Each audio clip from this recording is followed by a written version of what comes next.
Price Lord Christ Media YouTube ചാനലിലൂടെ ദൈവത്തിന്റെ വചനം ശ്രവിക്കുന്ന എല്ലാ പ്രിയപ്പെട്ടവർക്കും വീണ്ടും വരുന്നവനായ യേശുക്രിസ്തു നാമത്തിന് സ്നേഹത്തെയും വന്ദനത്തെയും ഒരു പ്രാവശ്യം കൂടി അറിയിക്കുന്നു. ചിന്തയ്ക്ക് ആധാരമായി നാം എടുത്തിരിക്കുന്ന വേദഭാഗം എക്സോഡക്സ്, പുറപ്പാട് പുസ്തകം 15-ാം അധ്യായം അതിന്റെ 26-ാം വാക്യം ഇങ്ങനെ പറയുന്നു: നിന്റെ ദൈവമായ യഹോവയുടെ വാക്കോ നീ ശ്രദ്ധയോടെ കേട്ടു, അവനിക്ക് പ്രസാദമുള്ള ചെയ്യുകയും അവന്റെ കൽപ്പനകളെ അനുസരിച്ച് സകല വിധികളും പ്രമാണിക്കുകയും ചെയ്താൽ മിസ്രയീമ്യർക്ക് വരുത്തിയ ഒരു വാധയും ഒരു വ്യാധികളൊന്നും നിനക്ക് വരുത്തുകയില്ല. ഞാൻ നിന്നെ സൗഖ്യമാക്കുന്ന യഹോവയാകുന്നു. Praise the lord. ഇത് ഇസ്രായേൽ ജനം മിസ്രയീമിൽ നിന്ന് അടിമകളായി അവരെ പുറപ്പെടുവിച്ച് അവരെ കനാൻ ദേശത്തിലേക്ക് കൊണ്ടുപോകുമ്പോൾ മാറായിലെ കയ്പായ ജലത്തെ ദൈവം അവർക്ക് മധുരമാക്കി കൊടുത്തു. അതിനുശേഷം ദൈവം അവരോട് പറയുന്നൊരു കാര്യമാണ്: നിന്റെ ദൈവമായ യഹോവയുടെ വാക്ക് നീ ശ്രദ്ധയോടെ കേട്ട് അവന് പ്രസാദമുള്ളത് ചെയ്യുക. നമുക്ക് ദൈവത്തിൻ്റെ വാക്ക് കേട്ട് ദൈവത്തിൻ്റെ വാക്ക് കേട്ട് ശ്രദ്ധയോടെ കേട്ട് അവന് പ്രസാദമുള്ളത് നീ ചെയ്യുകയും അവൻ്റെ കൽപ്പനകളെ അനുസരിച്ച് സകല വിധികളും പ്രമാണിക്കുകയും ചെയ്താൽ, അപ്പോൾ നമുക്ക് ഹല്ലേലൂയ തിരുവചനം പറയുന്ന രോഗം നമുക്ക് വരികയില്ല. എങ്ങനെ?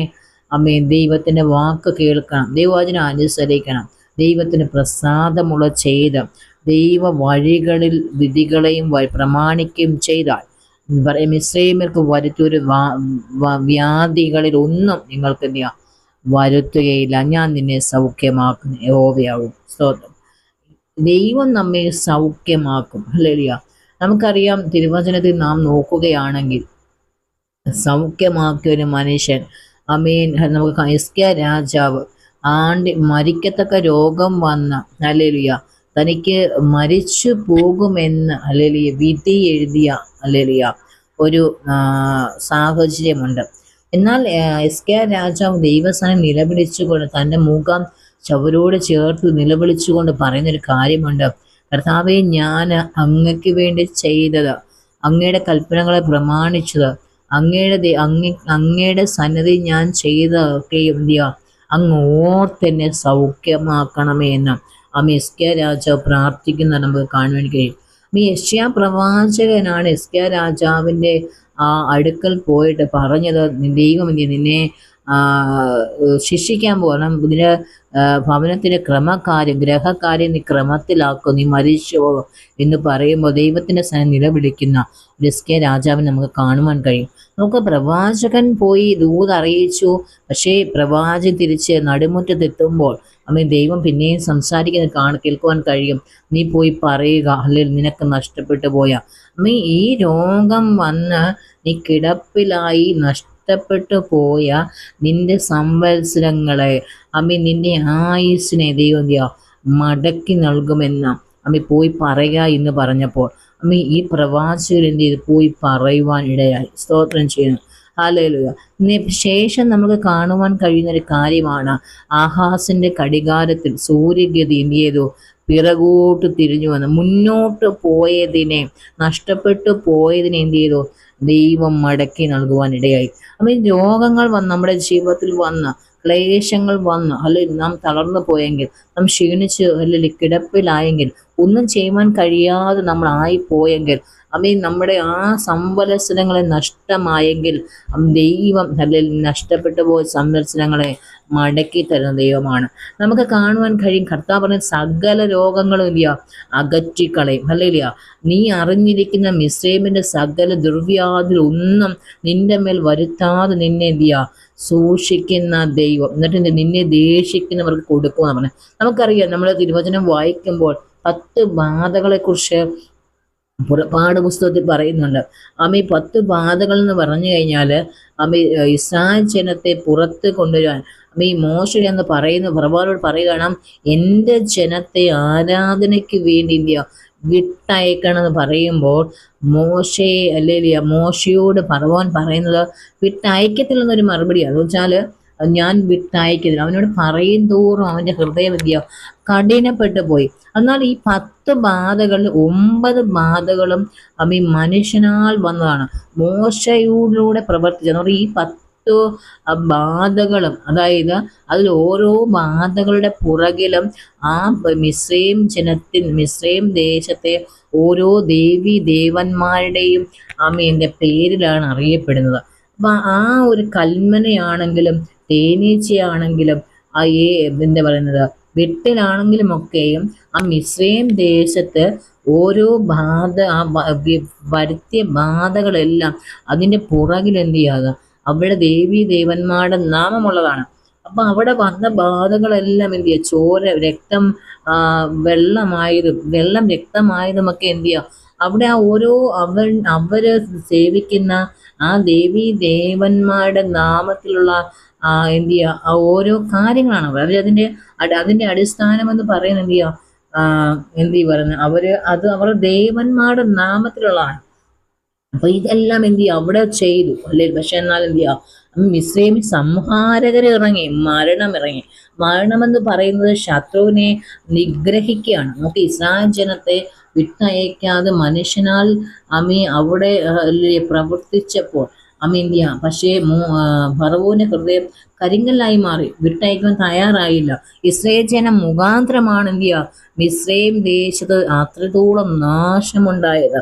എന്നാലും ഫറവോൻ തന്റെ ജനത്തെ വിട്ടയക്കാൻ മനസ്സിലുള്ളപ്പോൾ മനുഷ്യനോട് പറഞ്ഞു, അതായത് മോശയോട് ദൈവം പറയുക, നീ എന്ത് ചെയ്യണം, ഹല്ലേലൂയ, ഞാൻ സംഹാരകനായി ഇറങ്ങാൻ പോവുകയാണ്.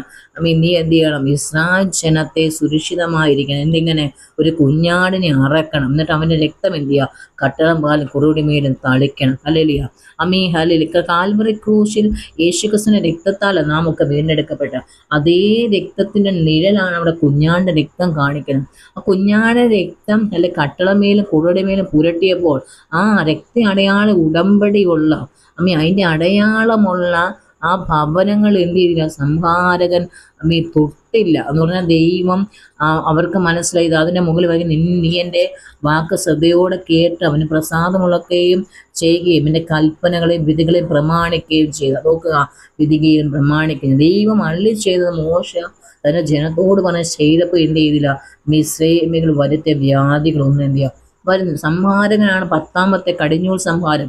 നോക്കുക, ഈ ഫറവോനാണ് തന്റെ ജനത്തെ വിട്ടയക്കുക. ഫറവോന് വേണമെങ്കിൽ ഇസ്രായേൽ ജനത്തെ വിട്ടയക്കാം, പക്ഷെ എന്ത് ചെയ്യുക, അവൻ കഠിനമായി അവന്റെ ഹൃദയം കഠിനമായതുകൊണ്ട് ഒരു പക്ഷേ വേണമെങ്കിൽ എന്ത് ചെയ്യുക, സംഹാരകൻ ഇറങ്ങിയപ്പോൾ, യഹോവയായ ദൈവം ഇറങ്ങിയപ്പോൾ ഫറവോന്റെ കുടുംബത്തെ മാത്രം വേണമെങ്കിൽ തോന്നും. പക്ഷെ എന്നാൽ എന്ത് ചെയ്യുക, ഫറവോന്റെ കുടുംബത്തെ മാത്രമല്ല ആ മിസ്രൈമിൽ ആരൊക്കെ ഉണ്ടോ ഹല്ലേലൂയ അവരുടെയൊക്കെ കുടുംബത്തിൽ എന്ത് ചെയ്യുക, സംഹാരം ഇറങ്ങി അവരുടെ ആദ്യ ജാതനെ തന്നെ എന്ത് ചെയ്യുക, ഹല്ലേലൂയ തൊട്ടു. ഹല്ലേലൂയ, അവരുടെ കുടുംബത്തിലെ ആദ്യ ജാതനെ തന്നെ എനിക്ക് തൊട്ടു.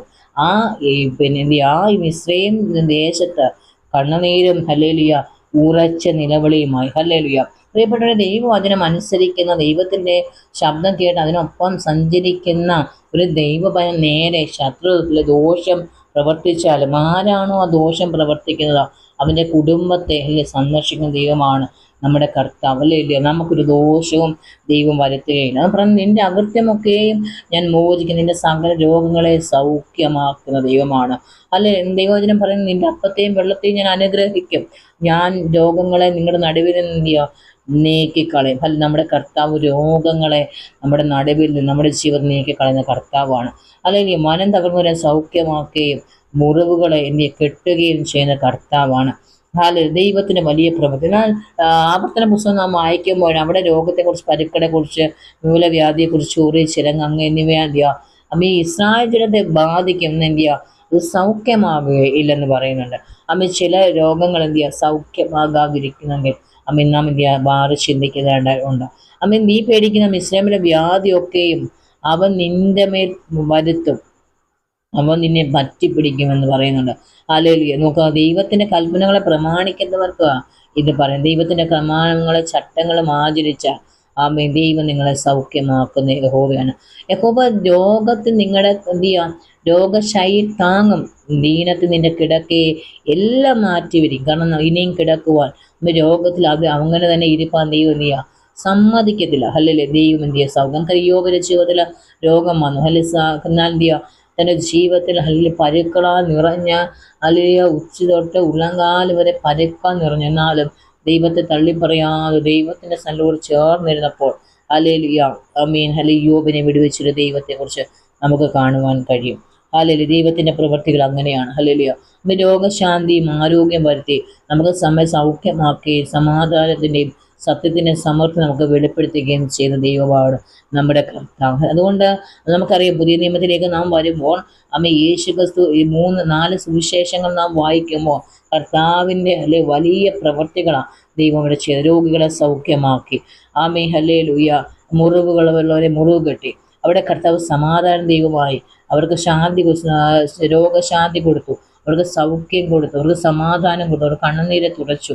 അവർ ഏതൊക്കെ രീതിയിലാണ് അവർ വേദനപ്പെടുന്നതെല്ലാം ദൈവ സൗഖ്യമാക്കുവാൻ ഇടയായി. പ്രിയപ്പെട്ടവരെ ദൈവത്തിൻ്റെ വാക്ക് കേട്ട് ഹല്ലേലൂയ നോക്കുക. നമുക്കറിയാം ഹിസ്കിയാവിൻ്റെ ജീവിതത്തിലാണെങ്കിലും ജനത്തിൻ്റെ പ്രഭുവായ ഹിസ്കിയാവിനോട് പറഞ്ഞ ദൈവമായ പിതാവായ ദാവീദ് ദൈവപ്രകാരമാണ് ഞാൻ നിന്റെ പ്രാർത്ഥന കേട്ടു, നിന്റെ കണ്ണുനീർ കണ്ടിരിക്കുന്നു, ഞാൻ നിന്നെ സൗഖ്യമാക്കും. നമ്മെ സൗഖ്യമാക്കുന്ന, നമ്മുടെ പ്രാർത്ഥനകളെ കേൾക്കുന്ന, നമ്മുടെ കണ്ണുനീരുകളെ കാണുന്ന കർത്താവ് നമ്മുടെ കണ്ണുനീരിന് മറുപടി നൽകും കർത്താവാണ്. സൗഖ്യമായി ഏത് വിഷയത്തിനാണ് രോഗത്തിൻ്റെ അവസ്ഥകൾക്കാണോ നിങ്ങൾ കരയുന്നതെങ്കിൽ നിങ്ങളുടെ രോഗത്തെ സൗഖ്യമാക്കുന്നൊരു കർത്താവാണ് നമ്മുടെ കർത്താവ്. അതുകൊണ്ട് വിശ്വസിച്ച് ദൈവസന്നിധിയിലായിരിക്കുക. ദൈവത്തിൻ്റെ പ്രവൃത്തി നഷ്ടപ്പെട്ടു പോയ ആയുസ്സിനെ 15 സംസ്ഥാനം നിങ്ങൾക്ക് മടക്കി നൽകുവാനിടയോ. നിങ്ങൾക്ക് രോഗം മുഖാന്തരം ക്ഷീണം മുഖാന്തരം നിങ്ങളുടെ ജീവിതം നഷ്ടപ്പെട്ടു പോയ നിങ്ങളുടെ വർഷങ്ങളെ അല്ലെങ്കിൽ മരുന്ന് കഴിച്ചിട്ടും വരെ മാറാതിരിക്കുന്ന അനുഭവങ്ങളിൽ ദൈവത്തിന് നിങ്ങളെ സൗഖ്യമാക്കുവാൻ കഴിയും. അതുകൊണ്ട് ദൈവം നിങ്ങളെ സൗഖ്യമാക്കും. നിങ്ങളുടെ മുറിവുകളെ കർത്താവ് കെട്ടും. ദൈവമായ കർത്താവ് എല്ലാ പ്രിയപ്പെട്ടവരെ സഹായിക്കട്ടെ. ആമേൻ.